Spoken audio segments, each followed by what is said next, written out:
आज पूछता है भारत में मध्य प्रदेश के मुख्यमंत्री शिवराज सिंह चौहान लाइव है। उससे पहले मैं आपको कह दूं कि लगभग 1 महीने पहले शिवराज सिंह ने मध्य प्रदेश की सत्ता संभाली थी, लेकिन उनके राज्य में कोरोना तेजी से फैल रहा था, अभी भी फैल रहा है। आखिर जो भी हुआ इसकी वजह क्या है और क्या शिवराज सिंह अभी इसको कंट्रोल कर पाएंगे? क्या इसके पीछे भी जमात के लोग हैं? शिवराज सिंह कोरोना से अपने प्रदेश को कैसे बचा रहे हैं? ऐसे कई सवाल मैं उनसे आज करूंगा लाइव इस प्रोग्राम पर। लेकिन पहले मध्य प्रदेश में कोरोना के हालात पर एक छोटी रिपोर्ट देखिए और उसके बाद भाई और बहनों, पूछता है भारत में लाइव शिवराज सिंह चौहान हमारे सवालों का जवाब देंगे। मध्य प्रदेश से कोरोना पर रोज डराने वाली खबरें आ रही हैं। कोरोना से अब तक मध्य प्रदेश में 74 लोगों की जान जा चुकी है। मरीजों का आंकड़ा 1,500 के करीब पहुंच चुका है। सबसे ज्यादा 897 मरीज इंदौर में हैं। केंद्र सरकार भी कह रही है कि इंदौर और भोपाल में हालात बेकाबू हो चुके हैं। कुछ जिलों में कोविड-19 के संक्रमण की स्थिति गंभीर है या गंभीर होती जा रही है, जैसे राजस्थान में जयपुर, मध्य प्रदेश में इंदौर, महाराष्ट्र में मुंबई और पुणे। सवाल यह है कि आखिर मध्य प्रदेश में हालात इतने क्यों बिगड़े? दरअसल जब कोरोना ने राज्य में दस्तक दी तो उस वक्त कमलनाथ अपनी सरकार बचाने में जुटे हुए थे। इंदौर में फरवरी मार्च के दौरान कोरोना ने कहर बरपाया। एक के बाद एक मामले सामने आ रहे थे, लेकिन कमलनाथ की सरकार ने तब कोरोना पर कोई तैयारी ही नहीं की। सीएम और सरकार का पूरा ध्यान गिरती सरकार को संभालने पर था। कमलनाथ की कुर्सी तो गई ही, लेकिन उनकी सरकार के नकारापन की सजा आज मध्य प्रदेश की जनता भुगत रही है। तो क्या कमलनाथ की सरकार ने जानबूझकर मध्य प्रदेश को कोरोना के चंगुल में फंसाया? पूछता है भारत।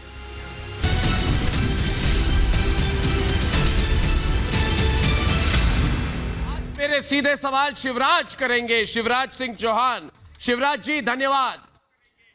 आज पूरे भारत के लोग रिपब्लिक भारत पे आपको लाइव देख रहे हैं, तो सवाल मेरे सीधे होंगे। मैं चाहूंगा सीधा जवाब दें आप। अपने शब्दों को सेंसर ना करें शिवराज जी, खुलकर बोलिए। खुलकर बोलने में ही मजा आता है जब कोई आप जैसे बड़े लीडर खुलकर बोलते हैं। तो मेरा पहला सवाल है कि इंदौर में क्या हो रहा है शिवराज जी? जी शिवराज जी, डॉक्टरों पर हमले की शुरुआत इंदौर से हुई और सच्चाई यह है कि एक जगह जहां पे अल्पसंख्यक समुदाय के लोगों ने हमला किया, ऐसे लोग, जमात के लोग जो भी हैं, ये कोरोना की लड़ाई में कितनी मुश्किलें बना रहे हैं आपके लिए और देश के लिए।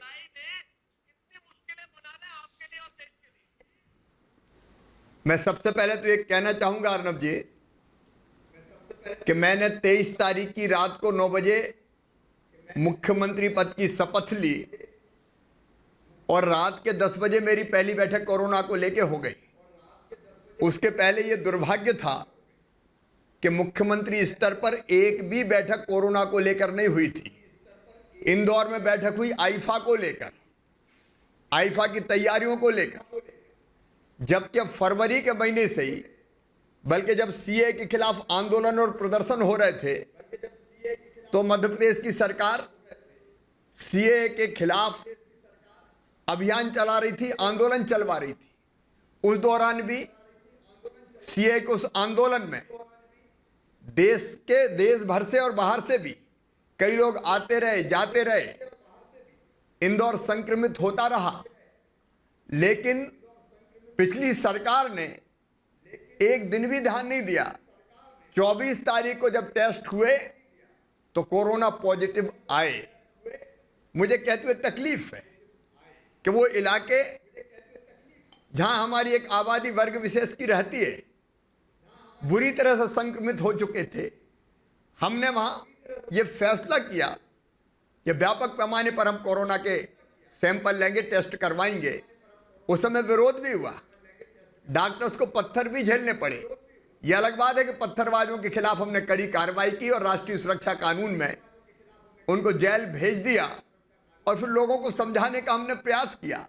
लेकिन कोरोना मार्च में नहीं फैला मध्य प्रदेश में, कोरोना फैला फरवरी में। और तब की सरकार सोती रही देखती रही। मैं तो कहता हूं कि फरवरी में और मार्च में इंदौर में जो मृत्यु हुई उसकी संख्या भी अस्वाभाविक थी।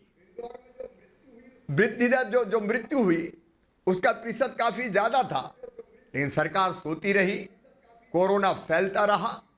हमने आते ही फिर अलग रणनीति बनाई। जिनने गड़बड़ की उनके खिलाफ सख्त कार्रवाई भी की, पूरे उस इलाके को सील किया और व्यापक पैमाने पर हमने सैंपल लेके टेस्ट शुरू किए, कॉन्ट्रैक्ट हिस्ट्री निकाली। उनके परिवार, क्योंकि एक साथ कई लोग रहते, उनमें से कई समझने को तैयार नहीं थे, सुनने को तैयार नहीं थे, समझाने का प्रयास भी किया और गड़बड़ की तो फिर हमने सख्ती भी दिखाई। अब तकलीफ की बात यह है कि केवल इंदौर नहीं, इंदौर के साथ अब आज ही रिपोर्ट आई रायसेन में 22 बच्चे मदरसे में जो इंदौर में थे, पढ़ते थे, वो आ गए रायसेन। उनका जब टेस्ट किया तो 22 बच्चे मदरसे में पढ़ने वाले वो पॉजिटिव पाए गए।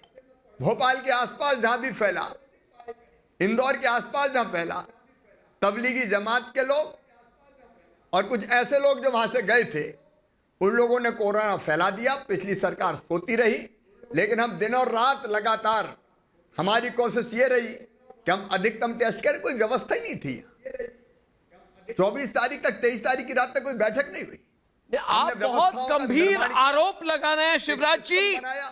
आपने जो बात कही, ये पूरी बात पूरे भारत के लोगों में अभी ये डिबेट शुरू हो जाएगा। आपने कहा दो बातें कही। आपने कहा कि एक तो कि ये फरवरी में शुरू हो गया था कोरोना मध्य प्रदेश में, मार्च में नहीं। और अगर मुझे याद है तो 23 मार्च को आप गद्दी में आए। क्या आप ये कह रहे हैं शिवराज जी कि आपके पहले जो मुख्यमंत्री कमलनाथ थे उनको पता था कि कोरोना फैल रहा है फरवरी में, और पता होते हुए भी उन्होंने कुछ नहीं किया? क्योंकि अगर वो बात सही है तो ये बहुत गंभीर बात हो जाती है।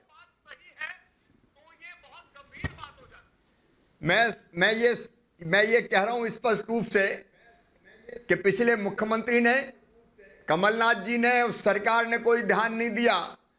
अब राहुल गांधी कह रहे हैं फरवरी में कि कोरोना फैल रहा है, लेकिन उनकी सरकार यहां सोती रही। इंदौर में मीटिंग हुई, लेकिन मीटिंग हुई आईफा के आयोजन की, जिसमें फिल्म एक्टर्स आने वाले थे। उसकी चर्चा के लिए, उसकी मीटिंग के लिए वक्त था, कोरोना से निपटने के लिए कोई वक्त नहीं था। कोरोना से निपटने के लिए, रोकने के लिए, संक्रमण फैलने से, मगर क्या उनको पता था कि इंदौर में कोरोना फैल रहा है? एक मिनट शिवराज जी, क्या इनको पता था?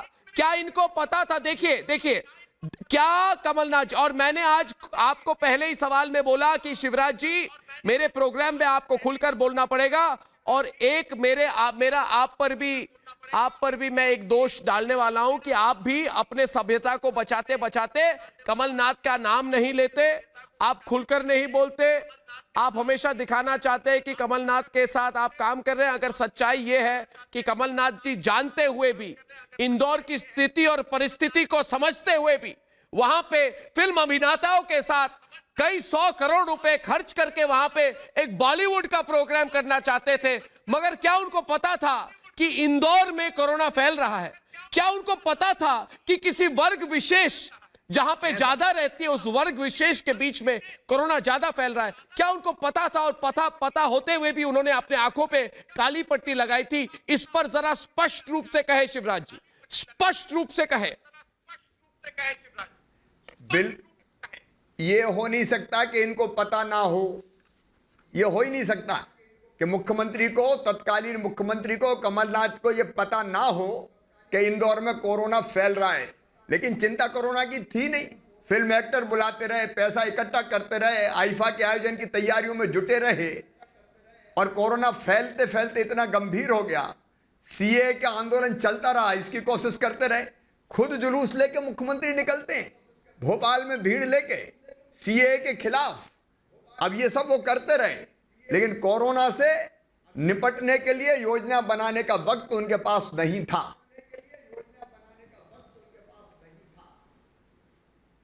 मगर कमलनाथ जी जो आप बिल्कुल कभी भी तीखे स्वर पे उनके बारे में नहीं बोलते। मगर कमलनाथ जी तो आप पर बिल्कुल प्रहार कर रहे हैं। वो कह रहे हैं, वो आप पे आपका नाम लेकर आरोप लगा रहे हैं कि आप कोरोना रोकने में आप फेल हो गए। लेकिन उन्होंने तो कोरोना के नाम पर 3-4 हफ्ते तक सीएम की कुर्सी पर उन्होंने कब्जा किया था।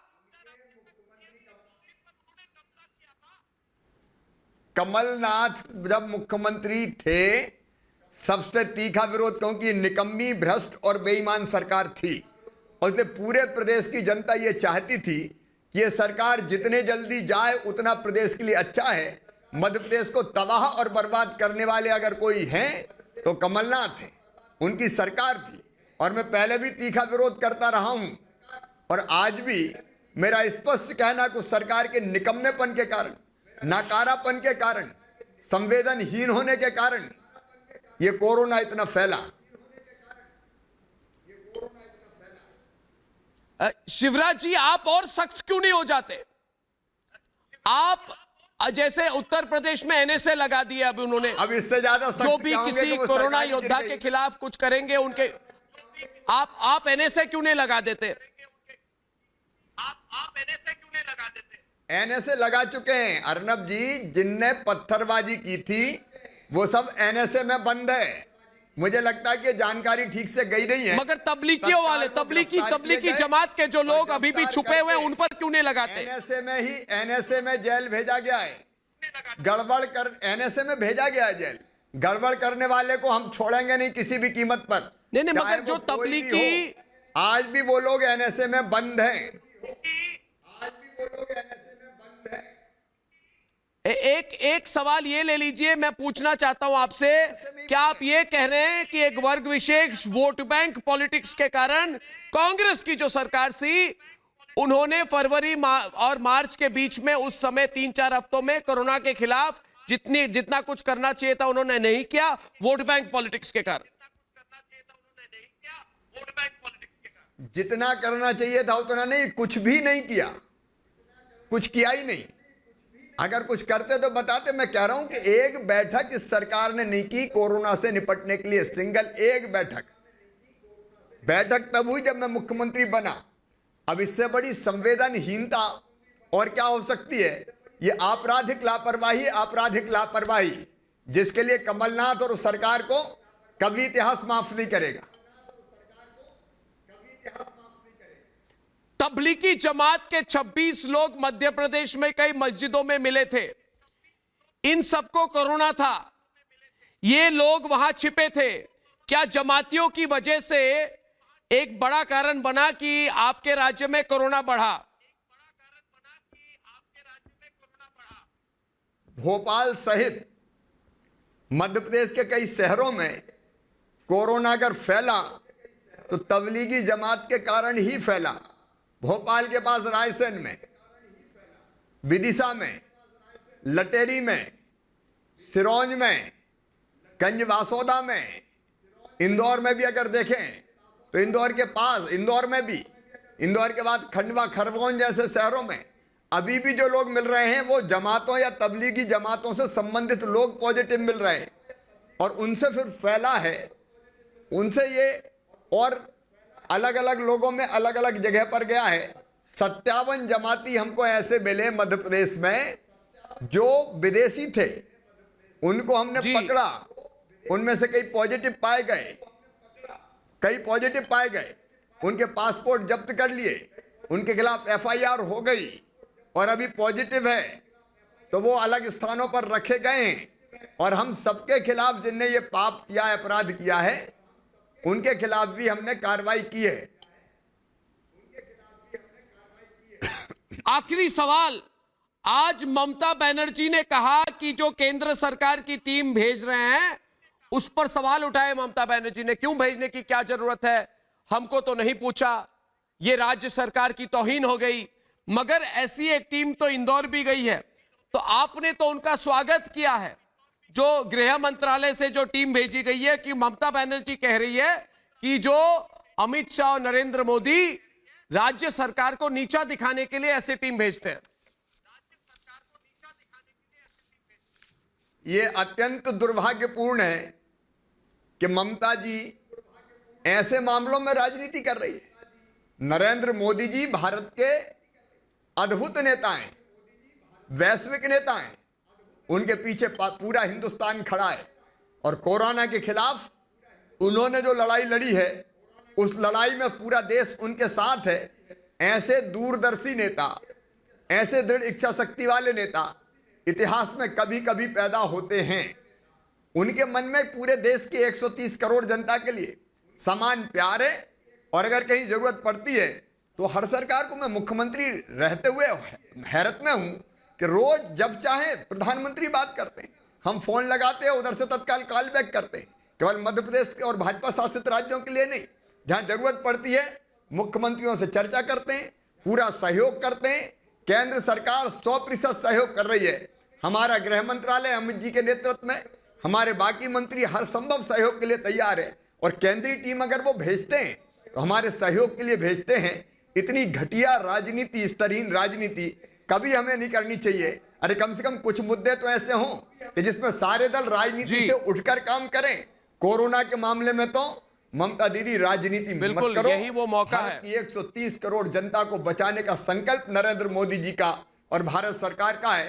केंद्रीय टीम भी अगर भेजते हैं तो इसलिए भेजते हैं। मैंने स्वागत किया है, उस टीम के साथ हम चर्चा भी कर रहे हैं और उस टीम से अगर हमको और भी बेहतर इलाज के तरीके मिलेंगे तो चर्चा करके हम उनका इस्तेमाल करेंगे। हम ये ईगो क्यों पालें कि हम जो कर रहे हैं वही सर्वश्रेष्ठ है। जरूर, जहां भारत सरकार अगर गाइड कर रही है, मदद कर रही है तो उसका स्वागत करना चाहिए, मदद लेना चाहिए, प्रधानमंत्री जी का आभार मानना चाहिए, गृह मंत्रालय को धन्यवाद देना चाहिए। अब देखते हैं ममता बनर्जी और कमलनाथ जी, आपने जो बातें रखी उसका कैसे वो रिस्पॉन्ड करेंगे। नुकसान तो थोड़ा हुआ है मध्य प्रदेश में, मगर आशा रखते हैं कि आज से 2 हफ्ते बाद और 3 मई तक सिचुएशन जो है बहुत इंप्रूव हो जाएगी। आप अकेले काम करें, आपको मंत्रिमंडल का विस्तार भी अभी कर लेना चाहिए शिवराज जी, वो भी बहुत जरूरी है। अपने कंधों पर आप सब कुछ रख रहे हैं।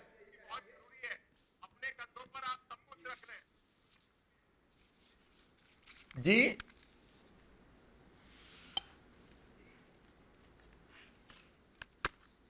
अर्नब जी, बात की मैंने कहा मंत्रिमंडल का विस्तार कब होगा? फिर से दोहराइएगा।